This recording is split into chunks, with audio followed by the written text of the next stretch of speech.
will, no, you don't need to mute. You can keep talking. It's no different than. Nobody needs to hear me talking about my dogs.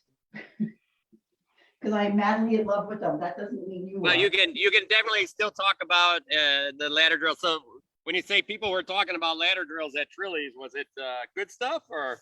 Yeah, one of the younger fighters we have, they were talking about, they had been working with Alfwin on foot movement and stuff. And they said to me, yeah, I'm really trying to move like laterally, and they were talking about foot movement. Alfwin had been teaching it. And it was just really interesting seeing what they had been doing and how they had been working that into their everyday fighting. And I was able to give a couple of little pointers. And apparently there was a light bulb moment. So yay. All right. Yeah. Sometimes somebody just says something in a way that clicks for you, just a little phrase here or there. And what I said to them was, it was just a little thing. You're not moving as much as you think you are. And they were like, oh, okay. Because they were doing like one little step. And I'm like, effectively, you're not really going anywhere. It's got to be 2 or 3 steps. And then we talk about hi. Hi, honey. How you doing? How you doing? I like your sandals. Oh, well, thank you. It's summer. Armor on. These are on. Hey, are you coming to Pensick this year? Oh, yeah. Awesome. We are up there. I can't wait to. Can't even tell. No, We are up the road from you guys, same as always. Sorry, I'd like to apologize in advance. No need to apologize. You know that. It's all good. Yeah, may end up monopolizing your husband, talking about fighting and stuff. Sorry about that too. It's okay. I'm used to it. I'm not surprised. I'm not surprised. I'm used to it. Well, I just wanted to come say hi. Okay, nice to see you. Good to see you too. I'm gonna run through. I usually run through ladder drills, so more than welcome to watch or do if you want. But I don't know if it's gonna be good on your leg. So everybody, say hi to Havard for a sec. Come over here, Havard. Wave at the camera up there. Hi. There we go. To see you. It's been a while. I'm glad to see you. I know, again. isn't it awesome to have him back? He came back last week, and I was like, "Holy shit, this is awesome!" I saw the heraldry and thought, "Holy mackerel, that's terrific!" Heraldry works. And he didn't shrink. Look, he didn't shrink at all. Now, welcome to my world, Bronis. Maybe I need to get on that soapbox issue. Or soapbox episode.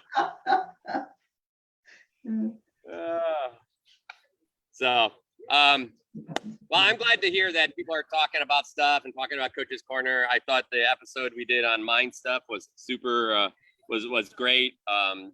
And the good part is, I did a little bit of, I tend to push for kind of laying out or organizational kind of list of things to cover, and I thought that the coaches really enjoyed that part too, because it kind of allowed us to fill in all those ideas, the mental part of each part of our game, right? And I think that was a really, really big piece. We talk about the physical part of our game. We're training physical stuff all the time, but slowly the one thing that I had been inserting through all of this is some of the mental parts, and you can find those like when I'm like, hey, get on the ladder, and I just want you to breathe as you're doing something. Breathe in and out and stuff like that. When I was focusing on your breath, when I was focusing on like relaxation, when I was focusing like close your eyes and just do it. Those are all parts of where I was trying to push you into a state of empty mind, or that clarity in your head. And I think the good part is we've had a lot of luck in the group of people we had with, Nessa and Vim and a number of people that came back and were like, wow, it's just, they hit that point in their fighting where like, I am so much more relaxed making blocks. I can think, I can see stuff. And it leads to that next level of mental game. And I think that's, just so everybody knows, I try to build that through a lot of the things I do, like on breath and on closing your eyes. And it sounds like, as Bess would put it, woo-woo, but it allows you to get into that place where you're just trying to empty your head and concentrate on the one thing you're doing, and that frees up thought. And ultimately, what we're trying to do in the sport is free up thought as fast as we can, so that we can process new things coming at us all the time, and not get hung up on one thing. So, I think that's, when we talk about the episode, that's a big part of the episode, but maybe didn't get communicated as well, because we talking about everything from, we talk about emotion here. We have to get emotion out. Emotion doesn't help when you're at work in business to make good decisions, doesn't help in fighting to make good decisions, doesn't help in any space in those places. When you go do something, you want it nice and clear. Emotion mess all that up for you. So that's one of those places that, we talk about a lot, and that helps you just, the hard part is in fact, most of us got into sport because we like the adrenaline rush, and we like that emotion that I'm going crazy type of thing. It's like, I'm going to hit you, and so we kind of came in with that idea, but then later we're like, that's not at all what it's about. It's like, I'm going to push you into a place and I'm going to execute something. So sometimes we lose those adrenaline bursts, which is good, because we don't want an adrenaline burst at the beginning of something. We want the adrenaline burst when you're controlling it and when you want to hit something. So that adrenaline burst is short. It's not a long duration of adrenaline running through your body. And then your body fills up fluid, and then you're essentially locked down, you're tired, all of those things. So we try to minimize that as much as we can. So endurance wise and thought wise, we're very clear. We do a little bit of adrenaline burst, like on just when you set them up, you don't have any of there. And then when you're going to execute, bang, that's when that tiny little bit of burst comes into place. And there's a education of how to control that burst, right? And that's the piece that we learn through practice. But those are all pieces we don't talk about a lot. And I just wanted to make sure everybody here understood those pieces. We're going to talk a little bit more about stuff that we covered, including we have to get rid of the negative inside of our fighting. We're practicing anytime you're out weightlifting or you're doing some sport, you're practicing something, you're practicing things you're not good at. So the idea is you need to practice it and look and like, hey, I did that right. Positive reinforcement builds habits. Negative reinforcement does not. So positive reinforcement builds good habits, and that's what you have to look at. So we have to really watch that negativity. It can really drag you down and hurt your fighting even more than the physicality, loss of physicality. So we have to be really careful in that space. So, all right, let me see how many people look like we got our same folks on here. Craig, I hope I still owe you a video review, and I hope I saw you doing look like some tent stuff at home, which was awesome. And you've been super busy the last few weeks. It usually takes a bit toll on the practice, though. Going to events. That's okay. Hey, events first, and then practice later. Oh, good. We got Vim. I know Vim wanted to come out, so that's awesome. And but yeah, it's good to see you, man. It's I hope the practice, the events were good, and hopefully you feel better about training and everything you've learned here. I know you've been really pushing people on ladder drills and things like that over there. Hopefully they appreciate it.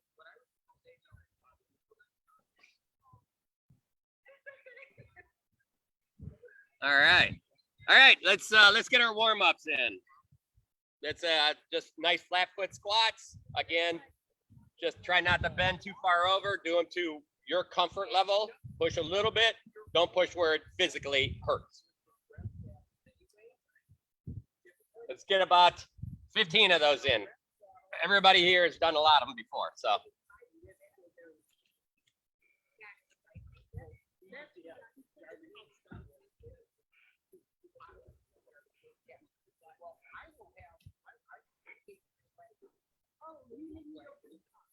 All right. So remember, while you're doing those, the angles of your knees should be about the same angle as your back or less. Your back should not lean over more than your knees or than your shins. All right. So let's get our our toe ups. In other words, our other squats, we're going to hit heels off the ground. We're going to be on the ball of our foot. We're going to work on making sure our back is nice and stacked. In other words, straight up and down. So here we are. I got Nishi joining us over here, which is good. Toe ups. There we go. Awesome. Remember, keep that back nice and straight when you go down. If you can't keep it straight, stop right where you have to start bending. There you go. Good. Good.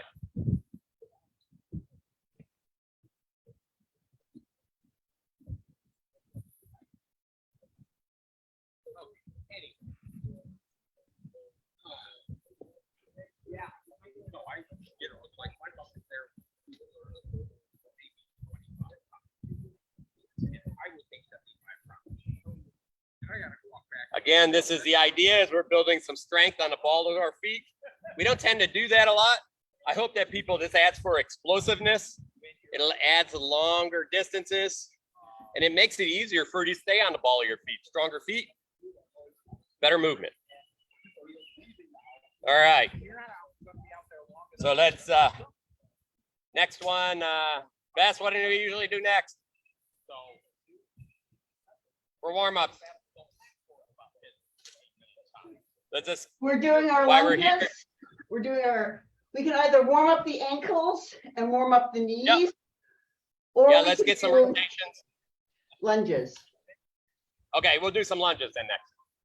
That's because Bess likes them so much. Let's warm up the ankles first. Because mine were cracking like crazy on those. Oh, mine too. Oh, that's right. I know what lunges. Yes, you're right. Finish my new circle.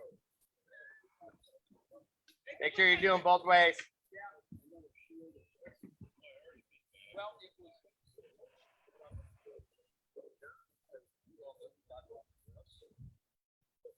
All right, so getting your stance. Don't matter if it's funny foot, regular foot, doesn't matter. Let's work all the way up on those toes and then really get that little bit more. Your big toe should really engage here. And then all the way back, you can go ahead and sit onto those heels a little bit. You just want to be nice and straight. Don't lean over on this.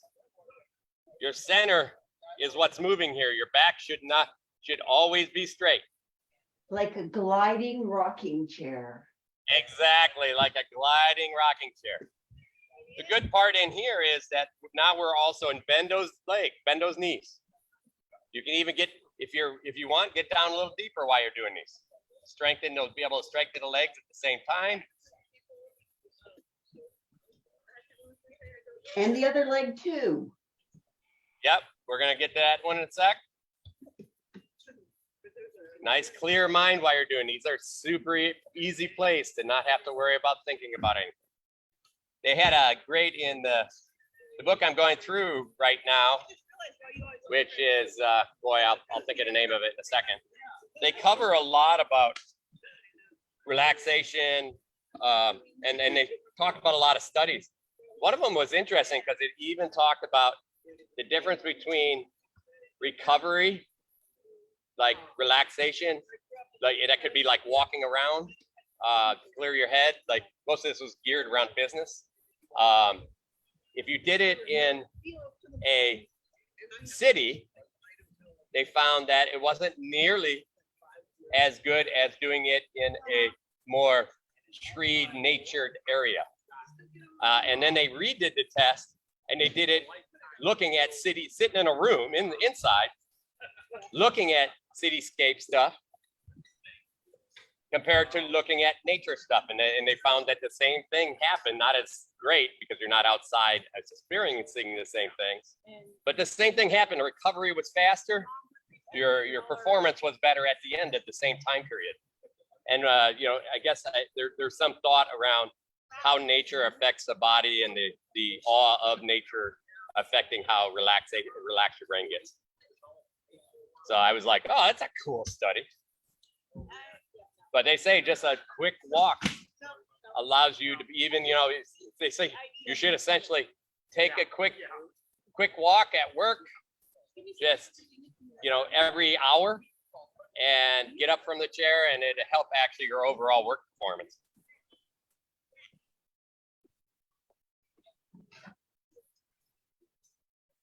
Well, I can push on my front toe. So everybody try to get to see the difference. Switch your feet and really push on the right and the left and kind of feel which one feels like it's more of a struggle, maybe more wobble in your foot, more shake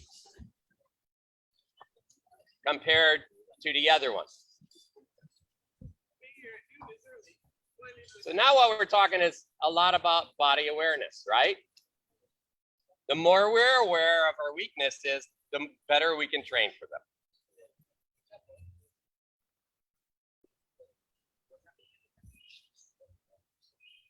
So as normal, my left sucks.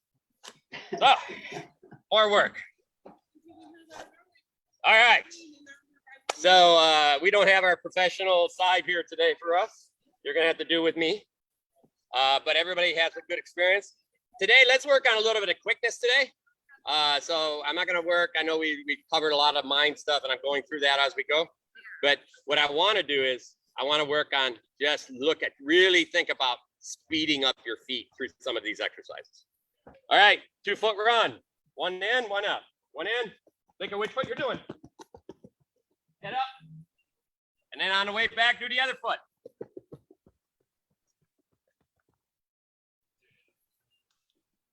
Let's do it backwards.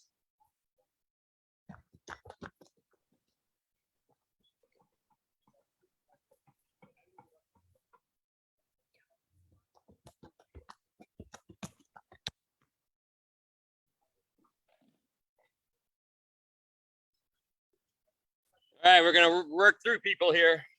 Gonna do hopscotch. Remember on hopscotch, try to maintain the same height with your head, bend your legs, and get nice fast shots in between.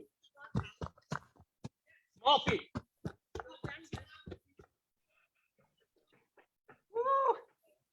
My small feet suck in this one. Or my endurance doesn't. Jumping on?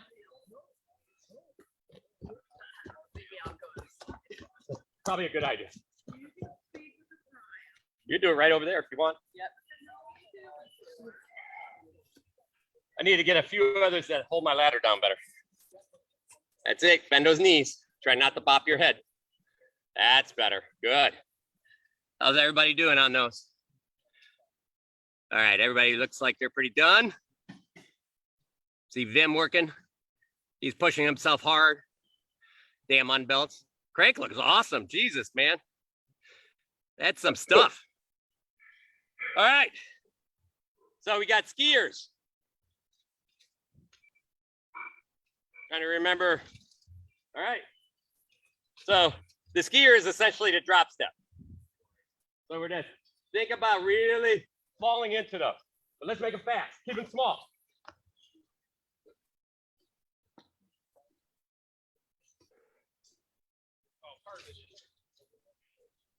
On the way back, change your feet. Remember, you're falling into it, not crossing. So remember this one, you could keep your feet the same, you could switch them. But think about what you're doing and then do them. That's better. Yes. Good. All right, so we're gonna try to keep I'm gonna try to keep my feet in a normal position I would as while I'm fighting, and let's do them backwards. Woo.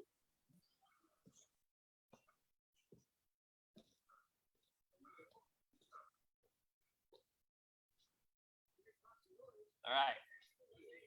Lift your feet.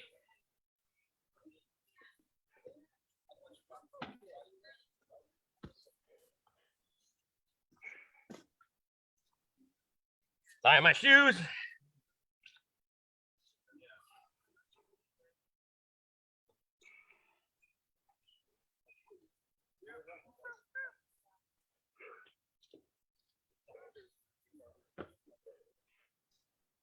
Guys, keep rolling through them. Get more. Do some. Make sure you get some switch foot running through those. In other words, switch your stance.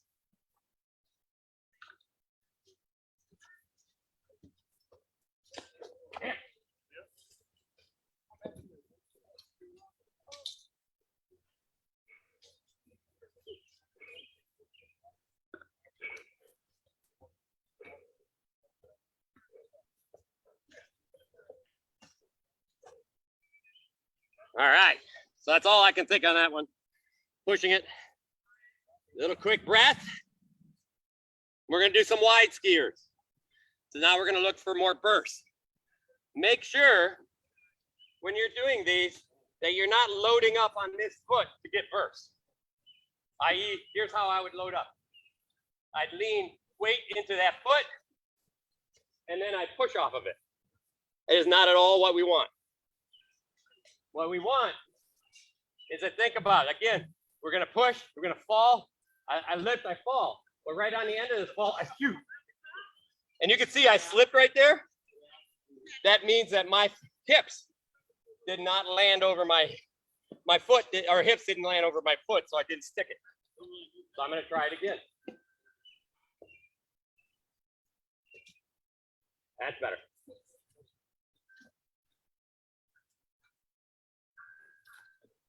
All the way across that ladder. Make sure you're keeping a good stance. Don't get feet to feet.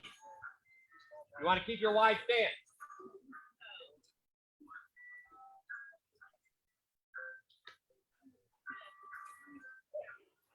And backward.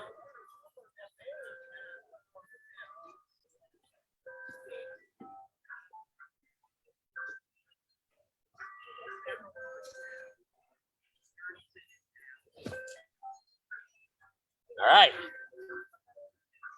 Taking a look, see how folks are doing. We're gonna watch Craig a little bit here. Don't stop me, I'm watching you. Okay. Nice. So remember in these, you can actually just go ahead anytime. I want you to think about going forward and backwards now. So change up. Do 2 or 3, then go back 2 or 3. Do 2 and then go back 1. That way we're breaking up the patterns. Nice. Yeah, make sure that hip is over that leg that's falling to the ground. Backwards is actually a little harder on that, so beware. On you, Vim. So Vim, so be careful, you're reaching a little bit with your left. It looks, so make sure you're falling into your left. There you go, that's better. Yeah, it looked like you're falling into your right, but definitely left. Now that's it. You should almost feel like the left isn't on an angle. You're almost falling onto top of it. That will make sure you don't slip. Okay. Okay, that'll give you better platform on the ground.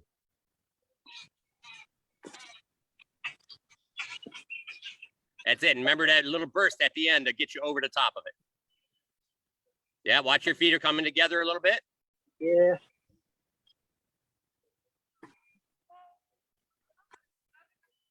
Good. That's better. And this is a good way. So you can see, like in this case, Vim's going a little bit slow because he's trying to make sure that he's feeling the right step. The key is after you get to a point where you're feeling comfortable, then you can get that last little burst. So what he's doing is he's falling and then just letting it fall. Later, you fall and then shoot over. And you can see I actually left an extra foot on the side of the ladder now. So here I am, I'm falling, shoot. Right? So the idea is as you get stronger at this, try for bigger shots across that ladder. So the way that works against somebody you're fighting, that allows you a small step into the corner. You know, if my opponent's right here, I could be here. I could just small step into the corner, or I could literally big step into their side.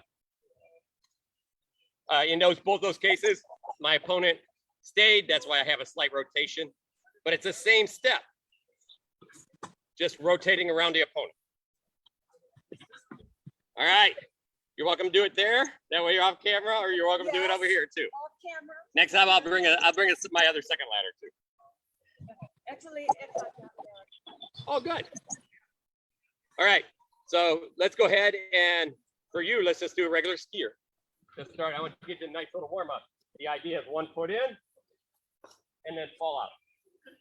Point where you want to go and make sure your hip is there first and then fall on top of your foot. Fall on top of that foot. There you go. Yep. Yep. The idea is when you fall on top of that foot, you have much better balance on the ground. If your foot's outside your hips, you start losing, you put more pressure on the inside foot and you lose as much ground control as you normally have with your feet.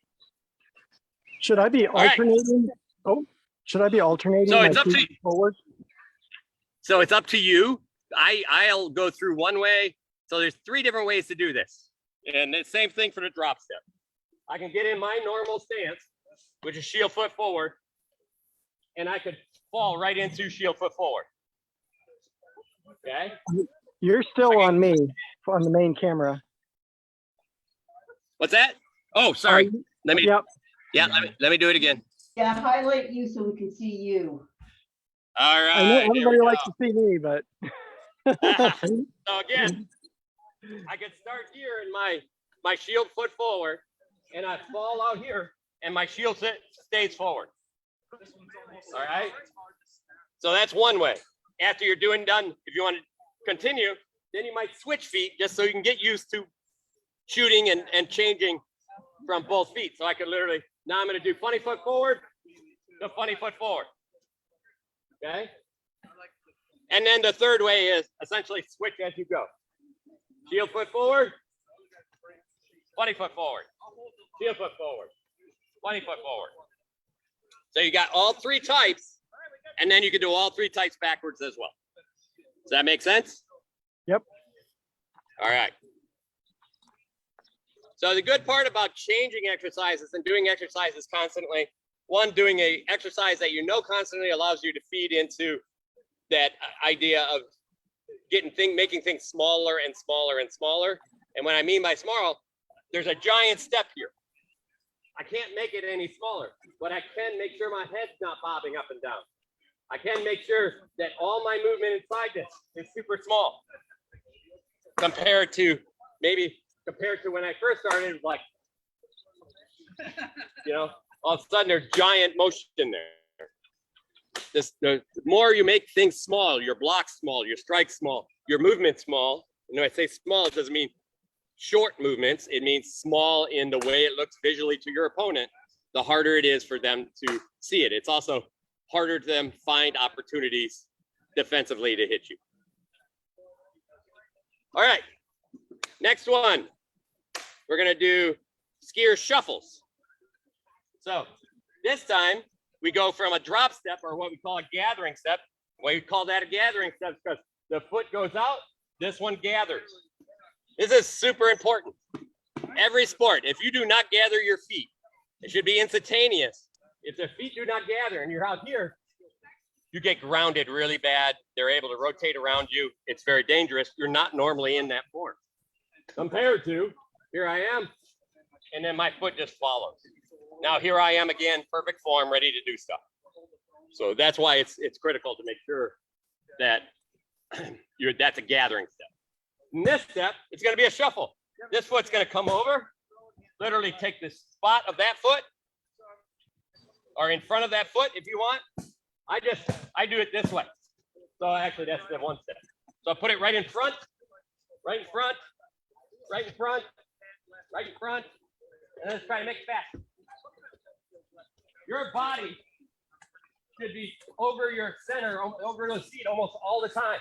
Your hips are moving it.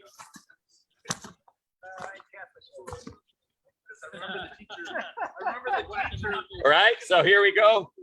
This foot comes here, and I'm back out to my normal form. In front, normal. These can run the same way as the skiers. You can switch feet. You can keep them the same. I'm going to keep in this case, I'm going to keep my sword foot forward.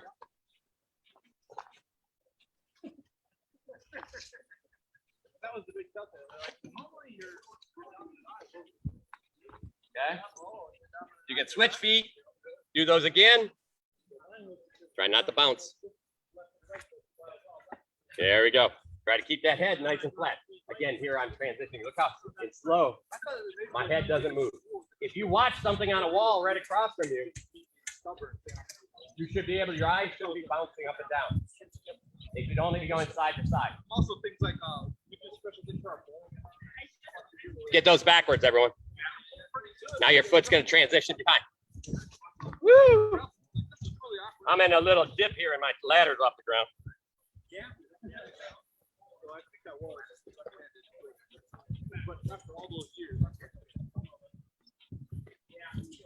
Every once in a while, I'm getting my foot a little bit outside my hips there to try to catch myself. That's a weakness. So you have to watch it. You want to stay on top. You don't want to trip on a ladder. I had to get some more hooks. Put them in the middle of this ladder.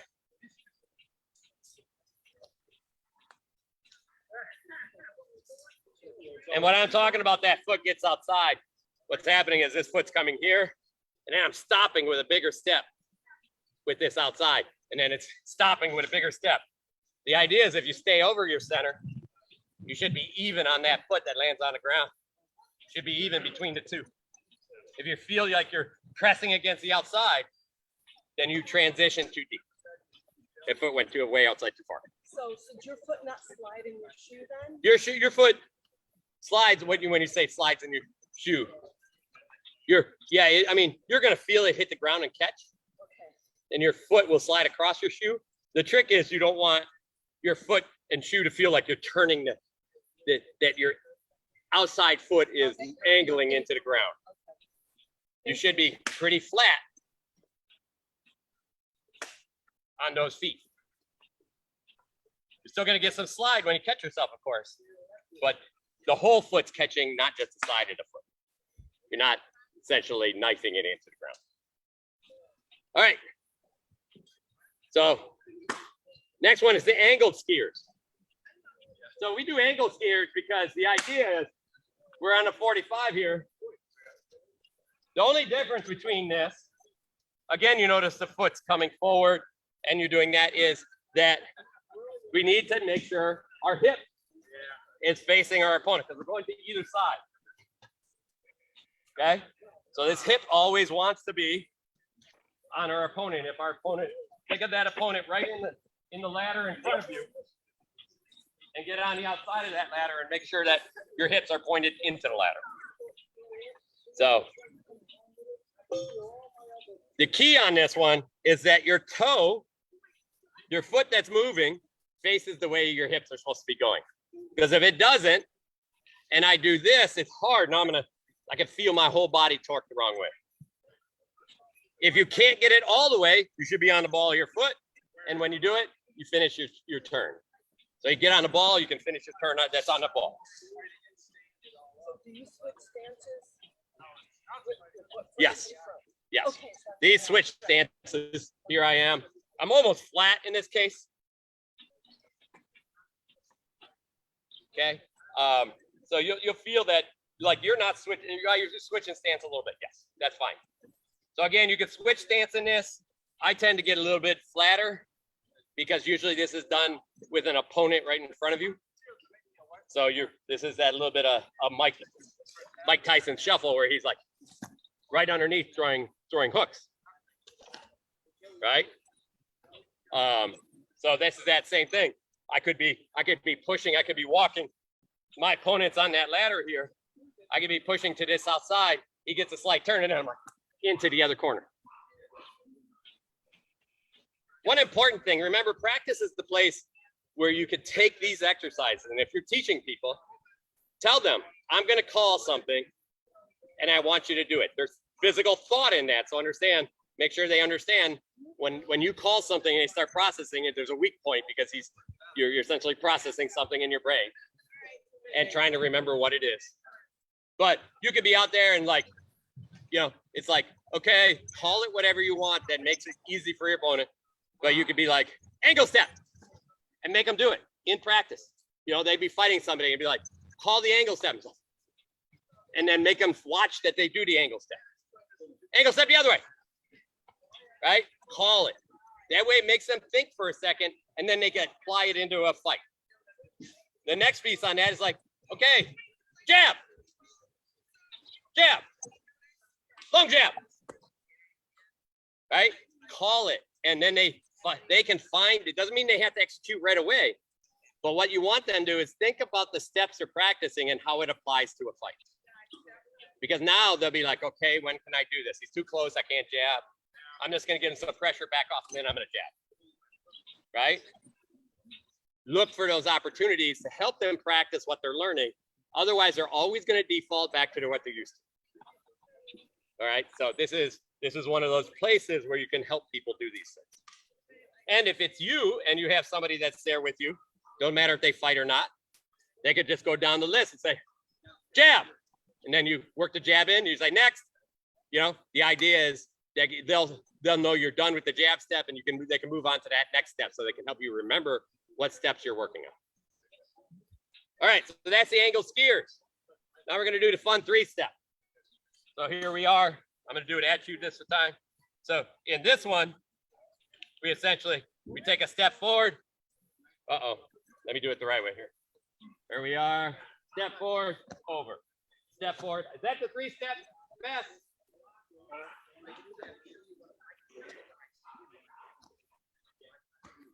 Pretty sure that's a 3-step. So again, there's a step forward and a shuffle step. Step forward, shuffle step. Step forward, shuffle step. All right. So you can make these a small shuffle step, or you can actually apply a little bit. I tend to do this one with a little bit of back step. In other words, I pick one line of the ladder, I step right on that line, and I put my foot on the other line. Step on the line, put my foot on the other line. Make sure you're nice and low on these. You should just be, the lower you get, the more you almost fall into these. Okay, let's see it. So step, there you go, good. Try to nail the end, there we go, good. Keep it now, get into those knees a little bit. There we are. Step, step straight forward. There you go, going backwards. Yes, that went, okay. So on that back, same thing. So here we are, we're gonna step here, and we're gonna go across the front. Step, across the front. Step, across the front. Step back. So you're stepping back with the foot on an angle, step straight back. Here I am. Step straight back with the front foot. Yeah, now cross. Step straight back with the front foot. There you go, good. You see that difference? A lot more comfort. Mix that one. Step back with this, there you got it. Yep, step back. There you go, good. All right, taking a look, see how folks are doing on this one. Vim, taking a look at you first. Bess has them dog wrestling going. She's working hard on dog wrestling. Oops, that ain't the right one, Vim. All right. Replay spotlight. There we go. All right. Yep, straight back. So Vim, why don't you go ahead and pick one side of the ladder, put the foot that's in the ladder, put on the side closest to your outside foot, and then step forward right onto the ladder with that front foot. Yeah, now, yep, there you go. And then bring that back foot across. Go ahead. Front or behind the foot? Behind. So when you're going forward, it's going to be behind. You got it. So when that behind foot, remember, there you go. Try to get that behind foot all the way to the other side of the ladder. Step forward. All the way. There you go, right there. Forward. All the way. There you go. Good. That's the way. You see how it's getting kind of bigger and bigger there, isn't it? Yep. That's the way. Now, when you do the other way, you're going to step back and go across the front. Step back, go across the front. There you go. See how your hips are always over your feet? You got it. Back, across the front. There you go. Back, across the front. Back, across the front. Good. That's the way. Now go forward again. There you go. So as you get better and better at that, you want to smooth it out as best as possible. Going over to Craig, because he's super smooth. Just sliding through those. Nice. Good job. Be careful. You got a little bit of turn on your right side once in a while, Craig. There you go. Watch that foot being too turned outside. Much better. Good. That's keeping those hips straighter at the camera.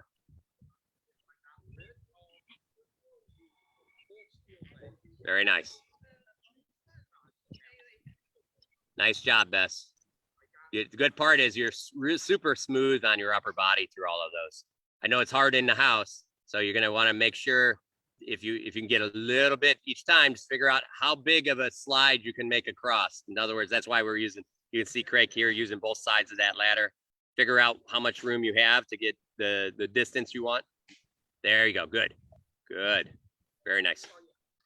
All right, well done. Let me do something because I wanna make sure that my foot cam is co-host. There we go. I'm gonna make that a co-host. That way, if my computer dies, we're still co-hosting. And I am gonna go back to the park here. Replace spotlight. All right. So that's a 3-step. So now we're gonna do the cross behind step. So on the cross behind, we're gonna actually, you can use the ladder itself, putting one foot on one side of the ladder, cross to the other side. That's the short cross. And then you can do it across the front. Just do it across the front when you're going forward. To either side. And you're going to switch. Again, you don't have to switch feet if you don't want to. I switch feet through this one. Now, as you get better at this, the difference between a gathering step, and we talk about this all the time. I'm making this more for our Zoom people. The difference between a gathering step, again, here's our gathering step, is I'm dropping into that corner. Foot gathers. I create width. Foot gathers at the same time. The shuffle step allows us to get a little bit more slide. Gives us longer shuffle, longer distance. Because our body slides across. The back step is actually the largest one. So we're using the back as a leverage point to throw us. And you can see I'm way away from the ladder. So now I can get 4 foot or more. All right. So this is really important because in part of that mind episode, we talk about setting patterns for our opponents. I could just be gather stepping across in front of my opponent. You know, we kind of learn that. I see that a lot in fencing where always you never cross your feet, right? It's a very short step. So here it's the same thing side to side. I could be literally just gathering. Outside step goes, and I'm never bringing my feet together. I can be shuffling. I can change that gather to a shuffle and make it faster and bigger. And then in the middle of that, while they're like, oh, he's picking up speed. You change from that shuffle to a big back step, and then you're way outside on the outside angle of your opponent. Now they're almost forced to turn. As soon as you can get your opponent to turn, you just created possibly an opportunity. But the one thing you're doing, no matter what mentally, is you're controlling the speed of that already. You're controlling the speed of movement in fight. So mentally, you are controlling the fight at that point. Your opponent has to find a way to get back to controlling you. So there's a mental fight going on even before we throw blows. So that's, when we talk about mental things, we talked a lot about big mental things in the other one. Now we're talking small mental things. If I control the angles and I control the pace and I'm the one leading, then you're following. You are a beat behind, right? And so mentally, you're the one that's essentially dictating the fight, which is a positive. Their job, or your job if they're leading, is to break it and reset and fight for that lead. So there's a fight going on even before we're worrying about throwing blows. So this is why longer steps will change a fight. So shuffles, so quick movements, change up into slow, angle changes. All of those change what your opponent sees. If they can't execute something or they don't recognize it, then it allows you to maybe take the lead in that fight. So that's into the mental part of why feet are important. All right, a couple more back steps so we can do all of those. This is one place that you can really work on distance. When you're doing these, do not push, change the angle of your hips. So here I am, and I do this. Well, I change the angle of my hips early off. If my opponent's still in a place, I don't know where these are going. My body is torqued and possibly I'm not in a good place to throw a blow. Here's my angles. I put them on my hips. Now I'm way over here, right? But you're always staying where you need. If your opponent turns, then there's nothing wrong. Then you turn so your hips are on them still. You can see what we're doing is we're making changes of angles small. We're always trying to stay in the place that we're comfortable throwing and defending. That goes into any fighting. You know, if you're used to lining up like this and fighting, that's fine. That's your neutral. But that means you have to be in this position all the time. Okay, and what I mean by that is this should be the place you try to get back to. Doesn't mean sometimes that to change up with distance. If somebody gets close, you don't want to be long because then you get pushed side to side.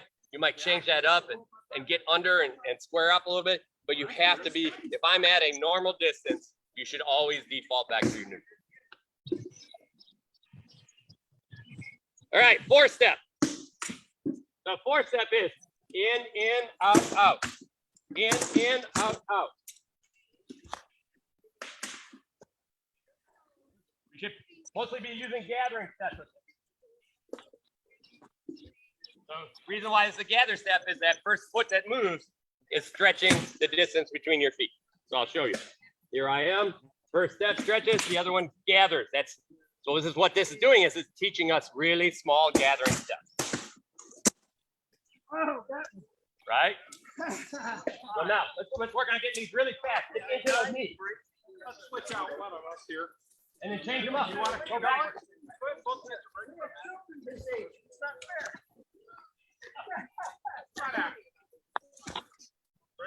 And then change them. I got a few couple more. Come on. Okay. Hey, you guys aren't going to let the 63-year-old guy beat you up, are you? Then you two can fight. 72. 72, sorry. Yeah. Oh, I felt sorry for the senior citizens. All right. So that's the 4-step. So in the 4-step, I could be fighting somebody and they start moving. This is allowing you to keep those small feet. Instead of they move, you take a big step and they change their movement, then you're not lined up anymore. Well, they're creating their own opportunity. If they move and I make it really small, then even if they change their movement, I'm only half. I can change back real fast. Again, you notice this today is a lot about small movement. Small movement makes it a great place. If your opponent's good at manipulating footwork and you stay into good small movements, all of a sudden you start, they get into that place. It's like, well, I can't beat this person with my footwork. They start looking for something else. That's important. Defensively, with a sword and board, same thing, or any defensive piece. You apply a great defense, and you know what they're going to do. You invite them into doing that thing, and then you take it down really small. And then if you make it look easy, they will give up on that blow because they'll be like, "Oh, that was way too easy. Looks like I'm not going to be able to do that. Let me find something else." But now you're taking possibly one of their best blows out of the things they normally do, which is a great way mentally to change somebody's fight. If you can change their fight, you're ahead of them because now they're having to use their head to create things, which slows down their mental process. I thought about it. All right, so that was lateral in and out. That wasn't actually a 4-step. I apologize. Then there's, we'll figure out the 4-step in a bit here. 4-step. Then there's corner, Go ahead. inside, outside. No? Isn't that what I did? Okay, so this is the 4-step. Right.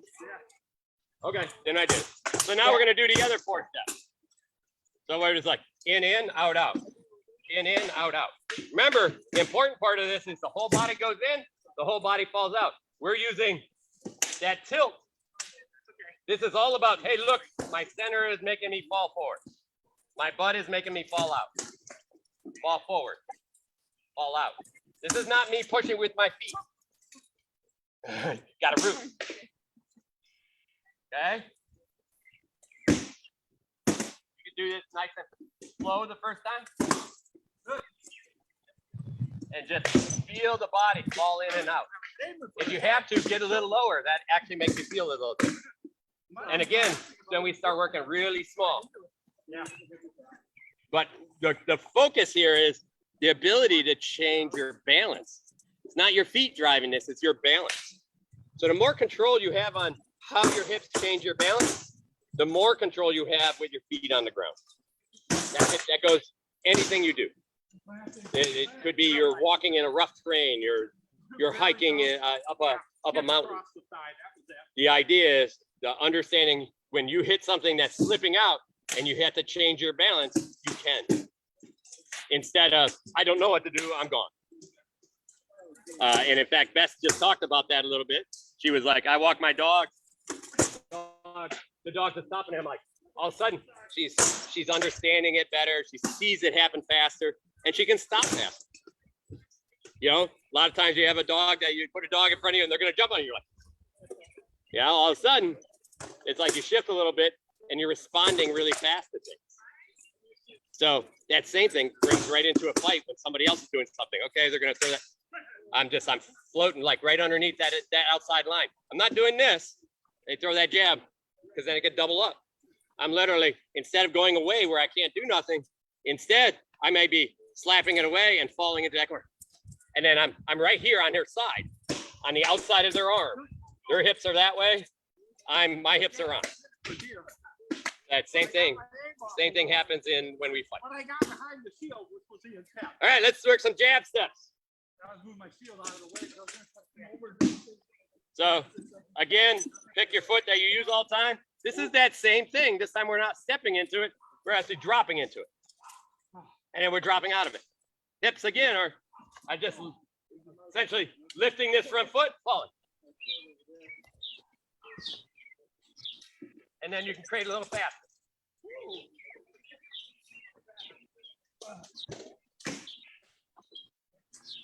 Then switch on the way back. Switch your feet.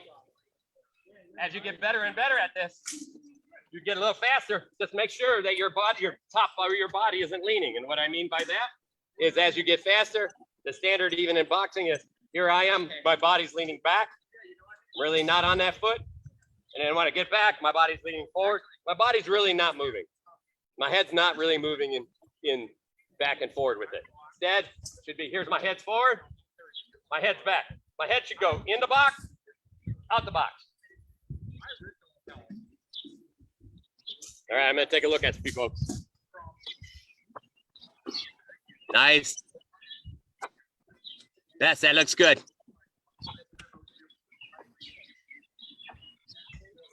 All right, Vim, coming to you. Good, nice, Vim. Perfect. You're keeping that head pretty straight. So this is a jab step is used a lot like a jab in boxing. They actually use jab steps quite a bit in boxing. If next boxing match you get to look at, you can see when people do these jab steps. Jabs add tension to your opponent. Again, we're looking for control. So we're looking to make them think about something. Oh my God, he's coming at me. You know, and they freeze up, they add tension, and then you're out. The jab is not going to kill him. The jab just going to sting him a little bit, be like, oh, he touched me in the nose. You know, that kind of thing. So a lot of times and I'll show you what the step looks like here.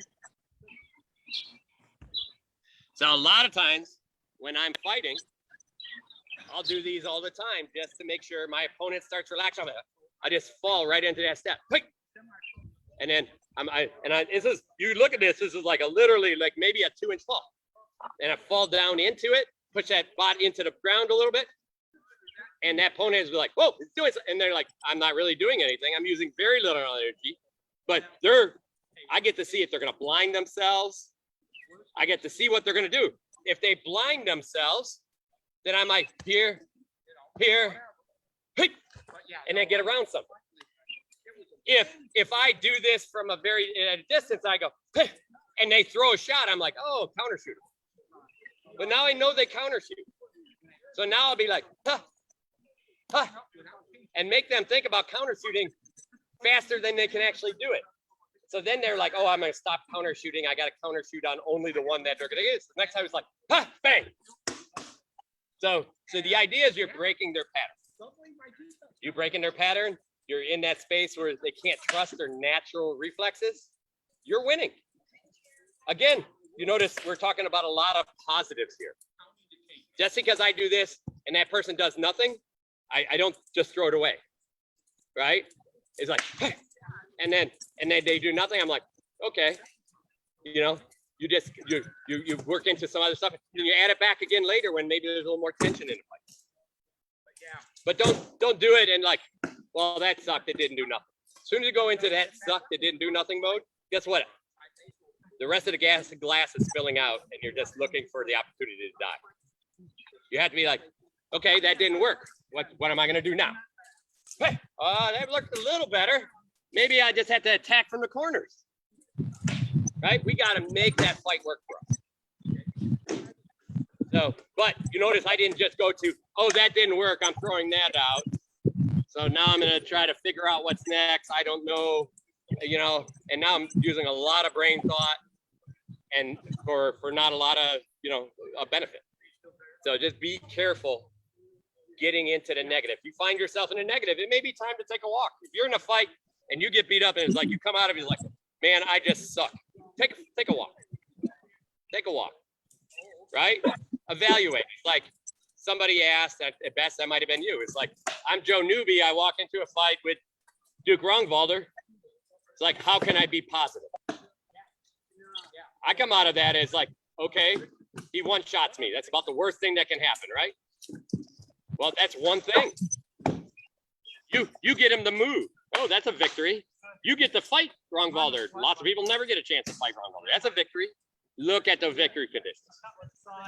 Good part is now, even if he one-shots you, you're like, okay, that was fast, or that was slow, but I think I know what he did. In fact, if you don't, you get a chance to ask him. That's a benefit. Lots of wins. I made him take longer to one-shot me. What's that? You know, Yeah. I made him take take longer to one-shot me. Yeah, exactly. Oh, look, I lasted 20 seconds this time instead of 10, right? But there's a lot of benefits there, and you got to think about those benefits, because what's going to happen is you're like, oh, this is just like, okay, that didn't work, but I saw some other stuff. I'm going to try. I'm going to look at that other stuff. You know, look for the positives, and that will make your fight better. All right, long jab steps. So now we're really looking for a burst off that back foot. So again, you notice I lift this foot off the ground. I'm falling forward immediately. So if you're standing here in your stance on your toes, nice and even here, if I lift this, I should automatically fall forward. I shouldn't have to lean or anything because I should already be here. I should just fall forward. In this case, you're going to start falling forward and then burst off with those toes, burst forward. Oh, yeah. And then we're going to take a small back step. Long burst, small back step. We're looking at the rungs. We're looking at 2 rungs, 1 rung back. Do this on the side of your ladder. As you get better and better, you look for longer bursts. In this case, I'm going to do 3. 1 back. And I look at that, where that third is. That's what tipped me over, is my foot was tricky. And that time I slipped on a stick. Yeah, I wish I couldn't pull my foot back. That's why I was down. All right? Yeah. And then you're going to switch feet and do them the other way.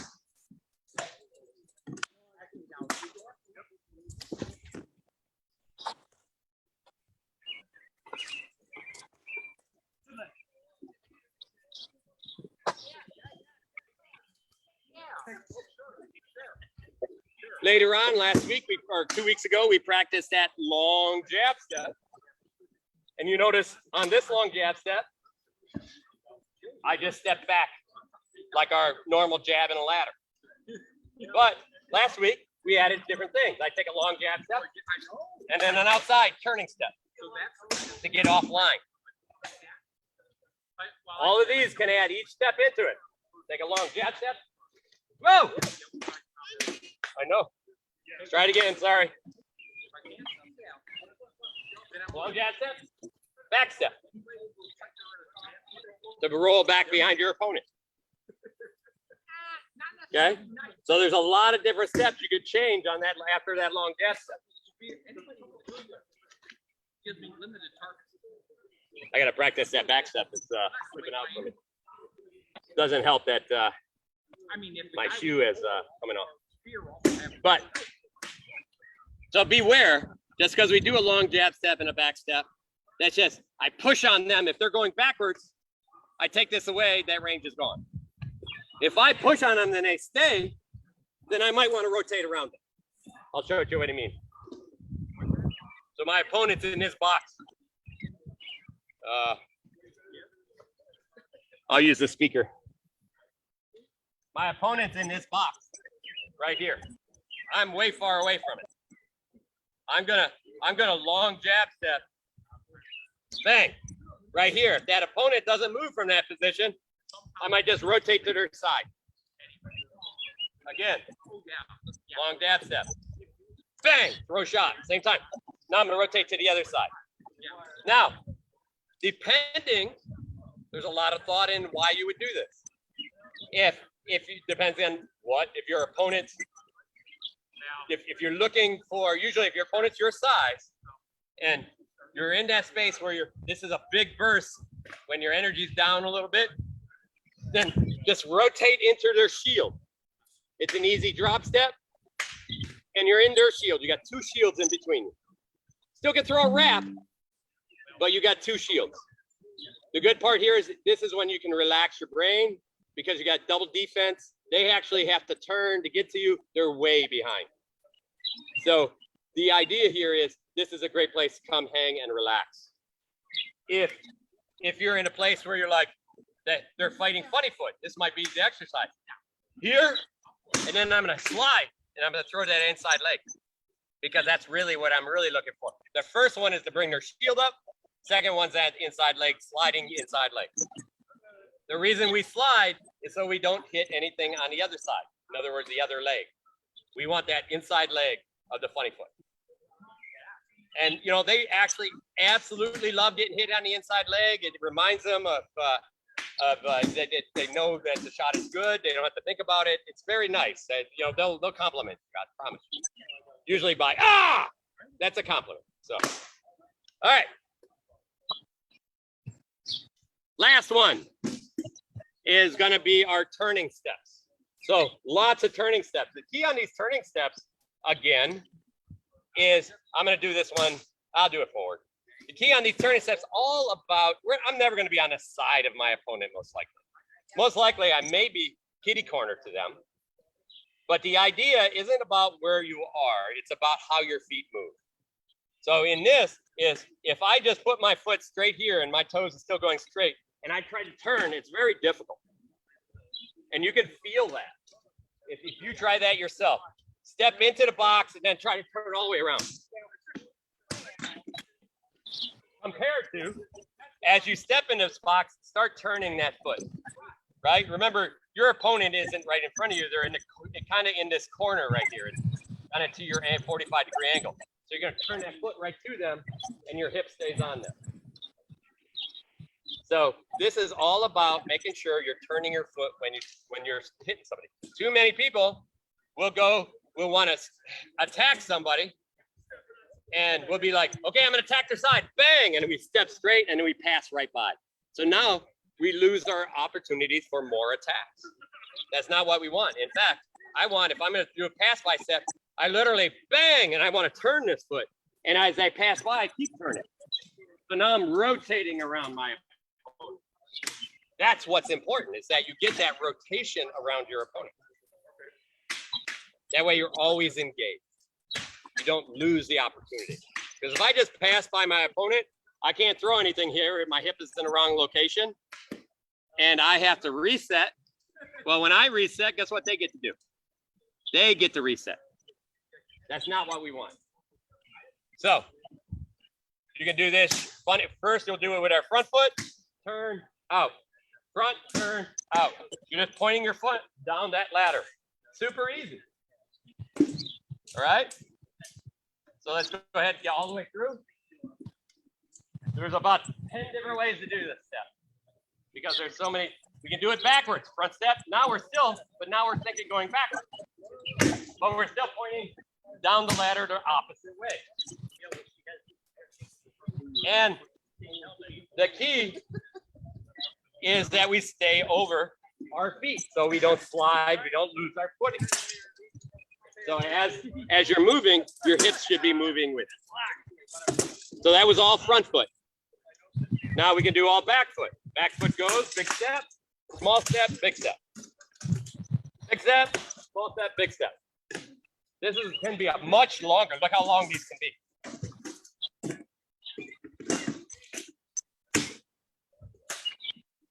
But the key on this, again, is that my body is falling with those steps.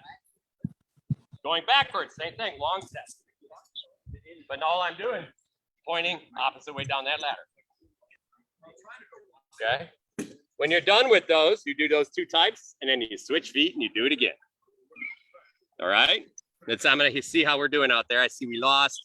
Greg probably had to go to bed.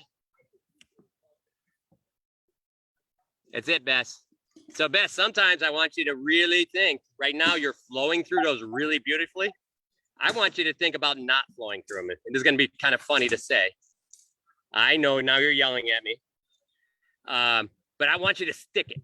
In other words, think about throwing the shot as soon as you turn around that opponent, right? Because your feet have to be strong on that ground. So think about sticking the shot just as that back foot falls. So a lot of times you can literally, like as that back foot says, bang. So find that timing where that's going to be the bang, right? Bang, bang, right? Or it could be bang, other side, bang, other side. I got to set before I throw a shot. All right. All right, Vim, I'm going to pop onto you for a second.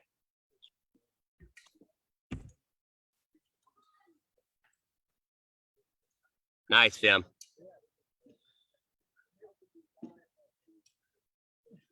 That's the way.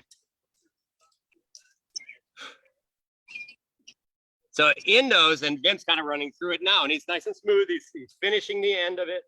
Sometimes you can think about making the front part of this even a little faster. You could be like, shoot, shoot, get that breath. Hey, hey. Okay. So as you get more balance, that's actually much harder to do. But as you're feeling more balance, you're going to add that to it. The good part is none of those are right or wrong. It depends on what the fight is showing you. Some people will take pressure like that much different than others. In other words, if I have somebody that reacts to burst, then adding burst to these steps, adding this, hey, they're going to energy up. Others may not burst into those, and then you're just wasting energy. Others, you might want to keep it nice and controlled and just keep that constant pressure on, right? So it depends on the fighter that you're fighting. Spotlight you, we're still looking at Vim, which is great, but when you're showing us burst, we'd like to see you. Great job, Vim. Oh, sorry. Yeah, Vim, you should have been doing all of those. I was trying. That way Vim was a I didn't have god. to. That way I didn't have to do them. All right, let me go to this. Let me tell you. Okay, here we are. And I was just talking, but the idea, and that's the wrong camera as well. Oh, you know what? I think my other oh no, there it is. I was gonna say my other camera fell off, but maybe. There it is. So the idea here is I could be, if I know my opponent reacts to burst, then I want this to look this way. I want the front end. Oh, man. I want it faster on the front, maybe smoother on the back. Compared to if they don't react to that and they move slow, then I don't want to use that much energy. I might just change it. I might keep it smoother. Make it change that speed. Slow down speed. Right? So you can change up the pace of those and see how your opponent reacts. Again, you notice we're spending a lot of time talking about how somebody reacts. Okay? When a therapist is figuring out if somebody's lying to them or how they're feeling, they're looking for that reaction, that emotion. That same thing happens here. That's what we talk about, connection. Good therapist makes good connection with their patient, and sometimes they can even tell that they're lying about something, even though the patient may not know they're lying about something or how they feel about it. But the therapist can, because they know that person well enough, and they are very good at understanding how to make good connection with people. And that goes right into a fight, same way. So that connection becomes really important. There's that place where you get towards the top of any game where you literally look at your opponent and you're watching them, and then they're thinking about something and you're doing something else.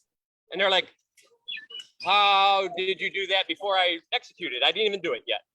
Because all they had to do is think about it, and you could see small tensions in their bodies. You could see that space go from thinking to I'm ready to execute, and then you execute. That changes a lot around. That's when we're starting to really get to that point where we're controlling our opponents because our connections are so good. It's difficult against opponents you've never seen before, but this is the same reason we talk about. I said this the other night, and that is you win crown before you get there. I go find the best fights, and I want to make sure that not only do they know they're going to have a hard fight with me, or they know that I'm going to beat them.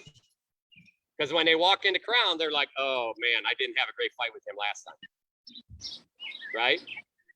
So you're setting up for the win before you get there. Also, you understand how to make connection with those people. You understand the angles their blows are coming from because you've seen them before.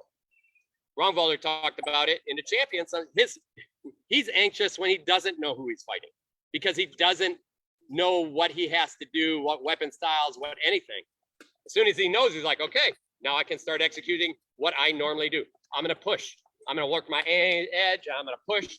I'm going to start feeling on how fast they are, how long their sword is, when they want to throw, when they're adding tension in their body. And he's learning. You notice I didn't say anything about him throwing a shot yet.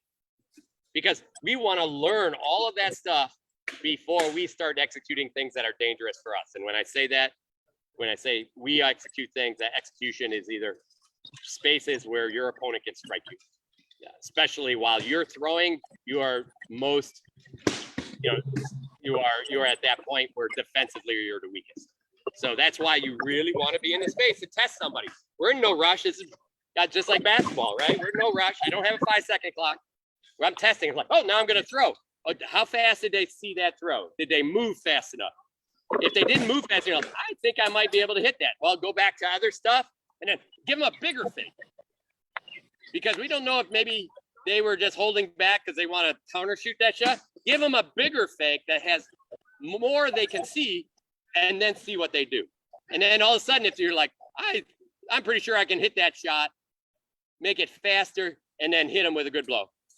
And that's perfect. Now you're figuring out the safety of when you can do things. And, that's the part of a fight that you build. Like a boxer's jab. It's jab, jab, jab. Oh, I can think I throw that cross because they jab. You know what? I can throw a straight cross. Bang! Right? Because that jab, the guy's just sucking up the jab. They're like, okay, the straight punch is going to be slower, but I still think I can beat their block. So you throw the straight punch. But you learn to get there safely. And that's the key in what we're trying to do. Vim, I'm going to throw you on the screen here. And Okay. I want you, I know I'm going to throw you into the scary part. You wrote me about and sent me a video of a fight.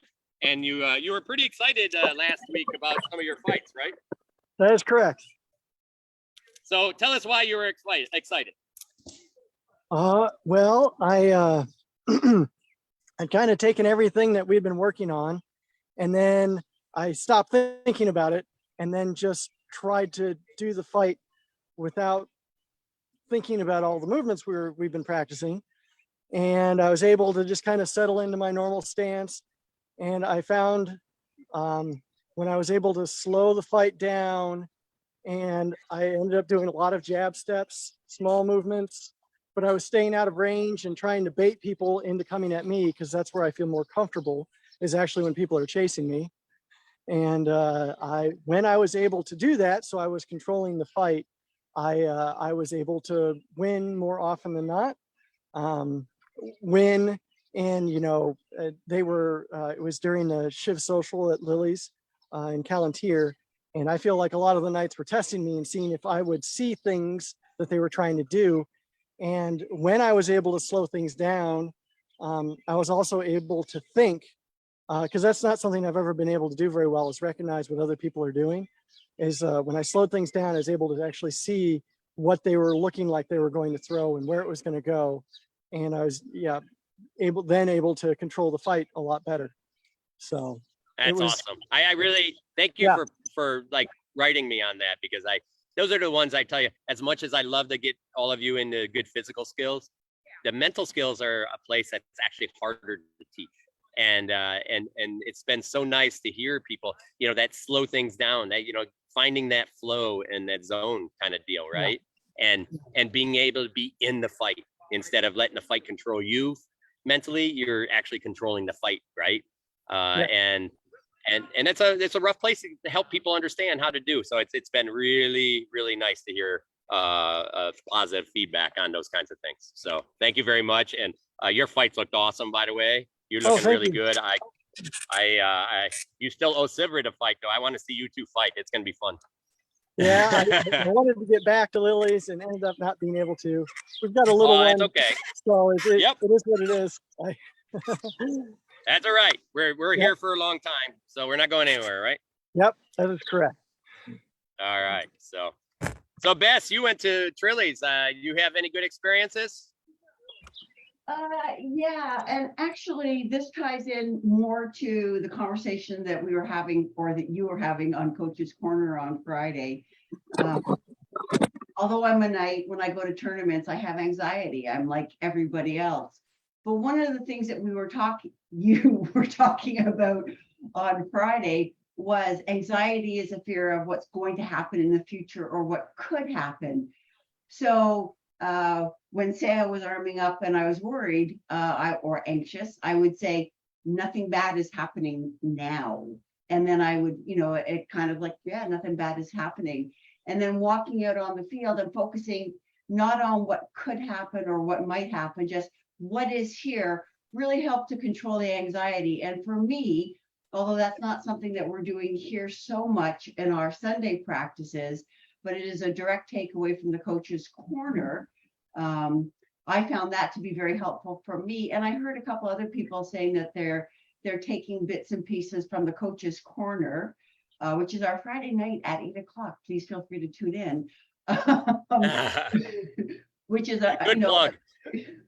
Which is something that's been very beneficial. So as I say, focusing on this, and then, although I didn't catch the gentleman's name, I was having a fight with somebody, and it was very much a chess match, and he was being very patient. And I said to him, "Oh, you're very patient." I said, "This is very interesting to me." And he said, "I was trained by Braunus." So he too knows there's no shot clock. You don't have to jump into something. You can wait and really test your opponent. And I have to say, those are the best fights of the day. And I'm sad that I didn't catch the guy's name. I think I know who it is, but I don't want to mention names because, well, too many head blows, and I don't want to make somebody feel bad for it not being there. I get you. But yeah, so directly corresponding to what we did here, was the patience and the probing and all that stuff. And then directly from Coach's Corner on Friday night was just the focus on the here and the now. Nothing bad is happening here and now. And actually, one of the things that I've been using a lot in fight practice is something that Rongalder said to me one day. We were talking, and he said, in martial arts, we're trained to watch the body, the chest, because the chest, you can kicks, you can use two hands, you can headbutt people, maybe, I don't know. But he said, when you're fighting somebody and they have one sword, if you're not focused on the sword, because you have to be aware of the person, but have extra awareness. If like, I don't know, pick a percentage. If 15% is of your attention is focused on the sword, when the sword moves is when they might be hitting you. So I've been paying attention to not only watching the movement and how they're going, but having a percentage of my attention on the sword hand, because if the sword's not moving, they're not going to hit me. So that is something that I've been working on, and I found that to be very advantageous as well. So that was my Saturday. No, it's awesome. I love hearing these stories. So this is the kind of thing I think sometimes people are like, hey, what am I getting out of this? And it's nice to have people point out to the things they've been getting. And this is an excellent way to share that. So, well, my computer is dying. I'm going to thank everyone for coming. And I hope you got a little bit out of it today. We'll put it back up online on Coach's Corner when we're done. And Vim, it was nice to have you. Bess, it's always nice to have you with us here. And thanks for sharing the stories, both of you. Thanks for having me. Glad to be here. Always. I get a lot out of this. All right. Oh, good. I am happy to hear that. Have a good day.